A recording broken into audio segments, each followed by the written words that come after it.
नमस्कार friends, Marathi serial ॲक्टमध्ये मी तुम्हा सर्वांचं स्वागत करते। टिपक्यांची रांगोळी या मालिकेच्या आजच्या भागामध्ये आपण पाहणार आहोत। शशांक अपूर्वाला म्हणत असतो, मला नेत्राशी बोलायचं आहे। त्यावर अपूर्वा म्हणत असते, पण तू एकटाच बोल, सगळ्यांसमोर तू तिच्याशी काही बोलू नकोस। नेत्राताईने बाळासाठी इथे राहणं खूप गरजेचं आहे, त्यामुळे तू सगळ्यांसमोर तिला काही सुद्धा बोलू नकोस।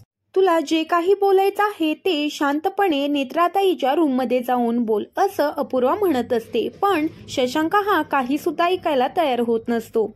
तिथून निघून जातो तेवढ्यातच इथे बाळ रडायला लागतं। अपूर्वा पुन्हा बाळाकडे तिकडून निघून जाते। इकडे शशांक नेत्राला म्हणत असतो, नेत्रा हे तुझं सगळं काय चालू आहे? त्यावर नेत्रा म्हणत असते, सर आपण काल भेटणार होतो ना, तुम्ही याल म्हणून मी तुमची वाट पाहत बसले होते। मला काही डाऊट्स क्लिअर करून घ्यायचे होते, पण तुम्ही आलाच नाहीत तिथे।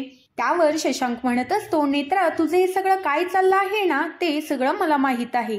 तुला असं वाटत असेल की मला काही समजत नाही, पण मला चांगलंच माहित आहे तुझा हेतू काय आहे तो। त्यावर शशांक म्हणत असतो, हा मेसेज मला का आला ते सांग। त्यावर नेत्रा म्हणत असते, हा मेसेज तुम्हाला कसा आला सर? मी तर हा मेसेज माझ्या नवऱ्याला पाठवत होते, तुम्हाला चुकून आला असेल। त्यावर शशांक म्हणत असतो, म्हणजे तुझ्या मोबाईलमध्ये फक्त माझा नंबर सेव्ह आहे का? म्हणजे दुसरा कोणाला गेलाच नाही? आणि तुझा नवरा नक्की कोण आहे ग? सारखं माझा नवरा करत असतेस, पण तुझा कुठे आहे ग नवरा? त्यावर नेत्रा म्हणत असते, मला तुमच्या बरोबर खरं खोटं करायची गरज नाहीये, मला माहित आहे माझा नवरा आहे। त्यावर शशांक म्हणत असतो की तू खोटं बोलतेस, मला माहित आहे। त्यावर नेत्रा म्हणत असते, मला तुम्हाला एक्सप्लेन करायची गरज नाही। त्यावर शशांक म्हणत असतो, पण तुझी हिम्मत कशी झाली ग मला मेसेज करायची? तरी ते आता अमेय हा मानसीला बघून हॉस्पिटलमधून आलेला असतो। तेवढ्यातच त्याला पण्णा विचारत असते, मानसीची तब्येत कशी आहे रे? तेव्हा अमेय म्हणत असतो, थोडी सुधारणा आहे तिच्यामध्ये। इथे अमेयला खूपच वाईट वाटत असतं। पण्णा म्हणत असते, तू काळजी करू नकोस, आपण सगळे प्रार्थना करतोय ना, मानसी लवकरच बरी होईल। अमेय म्हणत असतो, ज्या वेळेला मी मानसीला खॉटवरती बघतो ना, त्यावेळेला माझ्या मनातली अपराधाची भावना अधिकच तीव्र होते। पण्णा म्हणत असते, पण तू काळजी करू नकोस, आपण सकारात्मक विचार करूया, मानसीला लवकरात लवकर बरं वाटेल। त्यावर अमेय म्हणत असतो, माझ्या मनातलं गिल्ट कमी करण्यासाठी मी स्वतःची समजूत किती घालावी? पण्णा म्हणत असते, काळजी करू नकोस अमेय, आणि स्वतःच्यातली जी इच्छाशक्ती आहे ती कमी होऊन देऊ नकोस, आपल्या मानसीला लवकरच बरं वाटेल, असं म्हणत असते। तर इकडे आता अपूर्वाने बाळाला घेतलेलं असतं आणि अपूर्वा मनात विचार करत असते, हा खडूस आता नेत्राताईकडे कशाला बोलायला गेला असेल? त्यांच्यामध्ये आता वाद होईल आणि सगळ्यांना कळेल, त्यापेक्षा तो तिच्याशी बोलायला नसता गेला असता तर बरं झालं असतं। तर इकडे आता शशांक म्हणत असतो, हे बघ नेत्रा, तू जे काही करत आहेस ते तुला असं वाटतं का की मला काहीच कळत नाहीये? तर इकडे आता अमेय आणि पण्णाला सुद्धा हा वाद कानावरती येतो। अपूर्वा म्हणत असते, ह्यांच्यामधला वाद वाढला वाटतं। शशांक म्हणत असतो, मानसी वहिनी तुझ्याकडे बाळ देईल सांभाळायला, याच्यावरती माझा विश्वासच बसत नाहीये। अमेय आता पण्णाला म्हणत असतो, पण शशांक एवढा नेत्राला ओरडतोय का?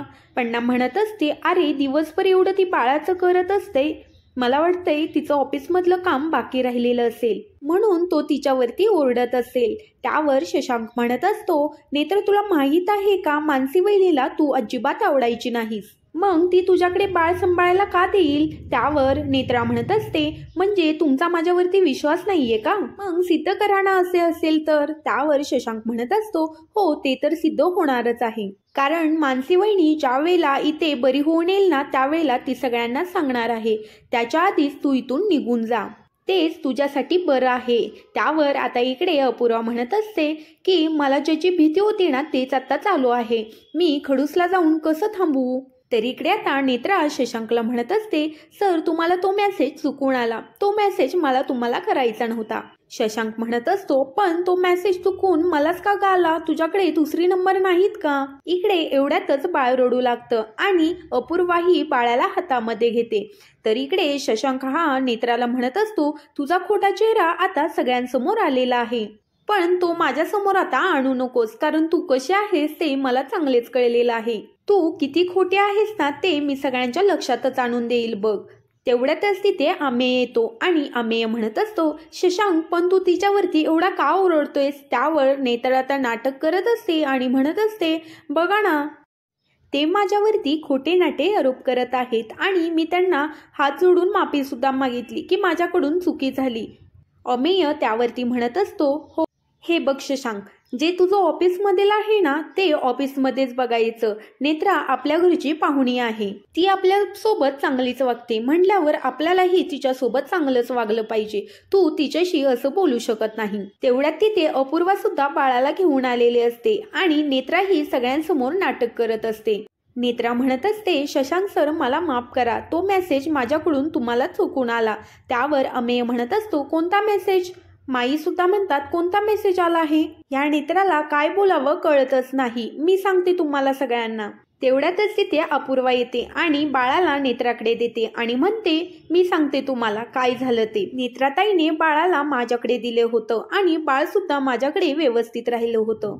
खडू सुद्धा रात्री आलेला होता आणि बाळ आमच्या दोघांजवळच झोपलेलं होतं. त्यावर आता मी म्हणत असतो, पण बाळाचा आणि मेसेजचा काय संबंध आहे? अपूर्वा म्हणत असते की नेत्राताईने मेसेज केलेला होता की बाळाला लवकरात लवकर इथे घेऊन यायला, म्हणून खडूसला राग आला आणि तो मेसेजवरून नेत्राताईला बोलतोय, बाकीचं काही सुद्धा नाही. अपूर्वा आता म्हणत असते, हे बघ खडूस, नेत्राताईने मेसेज केला होता त्यामुळे मी थोडीशी हर्ट झाले होते, पण तू तिच्यावर चिडू नकोस.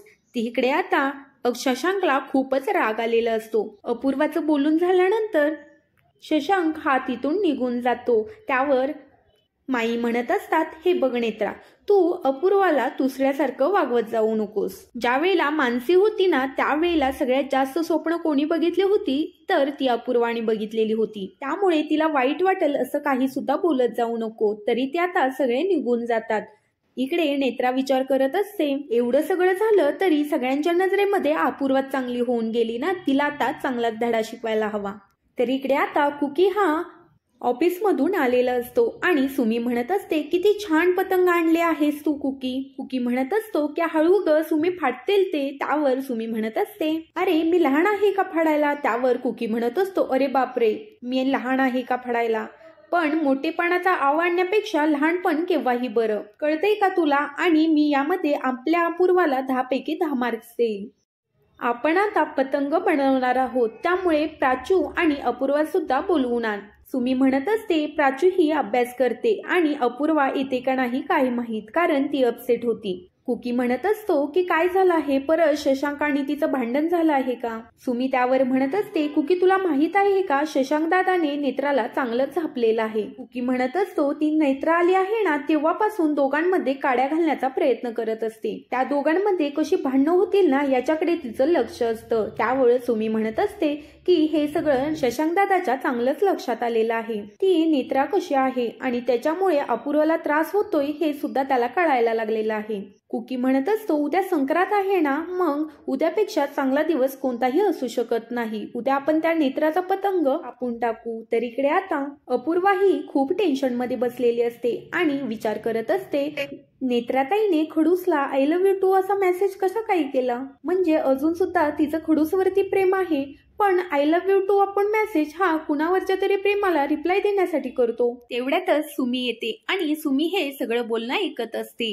अपूर्वा आता म्हणत असते, माझं आणि खडूसचं लग्न झालं नसतं तर नेत्राताईने खडूस सोबत लग्न केलं असतं आणि ती तर हुशारच आहे, स्मार्ट आहे, इंटेलिजंट आहे आणि त्या दोघांची जोडी सुद्धा अगदी परफेक्ट झाली असती. मग तिने लग्न का केलं? मी आणि खडूस असंही वेगळंच होणार होतो ना, मग तिनं लग्न कसं काय केलं? थांबली असती तर काय झालं असतं? तेवढ्यातच तिथे सुमी येते आणि सुमी म्हणत असते, अगं खोटं बोलतीये ती, अगं तिने लग्न वगैरे काही सुद्धा केलेलं नाही. त्यावर अपूर्वा म्हणत असते, अगं कशीही असली तरी ती लग्नाचं खोटं कसं काय बोलेल? अगं ती माझ्याशी खोटं बोलेल, पण तिने आपल्या घरातल्या सगळ्यांना मोठ्यांना सुद्धा सांगितलेलं आहे की तिचं लग्न झालं आहे म्हणून. ऑफिसमध्ये सुद्धा तिने सगळ्यांना सांगितलेलं आहे. त्यावर सुमी म्हणत असते, अगं ती खोटारडी आहे, माहित आहे ना तुला. अपूर्वा म्हणत असते, सुमी, नेत्राताई खडूच्या नावाचं तर कुंकू लावत नसेल ना? सुमी म्हणत असते, असं काहीही नाहीये, तू विचार करू नकोस. तिच्या वागण्यामुळे तुला खूप त्रास होतोय, त्यामुळे मगाशी किती झापलं बघितलं ना शशांक दादाने. तेवढ्यातच कुकी आवाज देतो आणि सुमी म्हणत असते, चल अपू, मी तुला बोलवायला आलेली आहे. आणि इकडे आता सगळेजण पतंगाला कणगी बांधत असतात. सुमी अपूर्वाला म्हणत असते, अगं एवढे सगळे पतंग कोणी आणले? कमी होते ना? त्यावर कुकी म्हणत असतो, आधी मीच आणले आहेत आणि त्यानंतर आता शशांकने आणले आहेत. त्यावर आता शशांक म्हणत असतो, हो आणले आहेत मी, आणि सगळेजण आपण आता पतंग उडवूया. अपूर्वा, तुला सुद्धा पतंग उडवायचा आहे ना? अपूर्वा म्हणत असते की ते आपण आता नंतर बघू. अमेय दादा, तू काय करतोयस? अमेय म्हणत असतो, मी कंदी बांधतोय पतंगाला. त्यावर अपूर्वा म्हणत असते, म्हणजे काय असतं ते? सुमी आता अपूर्वाला समजून सांगते. अपूर्वा म्हणत असते, मी पण बांधू का कंदी? मला पण ते करायचं आहे. त्यावर शशांक म्हणत असतो, नको, ते तुला नाही जमणार. त्यावर आता सुमी म्हणत असते, खाली बस अपूर्वा, आपण ट्राय करूयात. तेवढ्यातच तिथे नेत्रा येते आणि नेत्रा म्हणत असते, तुम्ही सगळेजण काय करताय? कंदी बांधताय का? मला सुद्धा येते बांधायला. शशांक म्हणत असतो, नेत्रा, बाळापाशी कोण आहे आणि तू इकडे आलेस का? पुढील भागामध्ये आपण पाहणार आहोत. शशांक हा अपूर्वाला सांगत असतो, माझं डॉक्टरांसोबत बोलणं झालेलं आहे, आपण सुद्धा बाळाला घेऊ शकतो.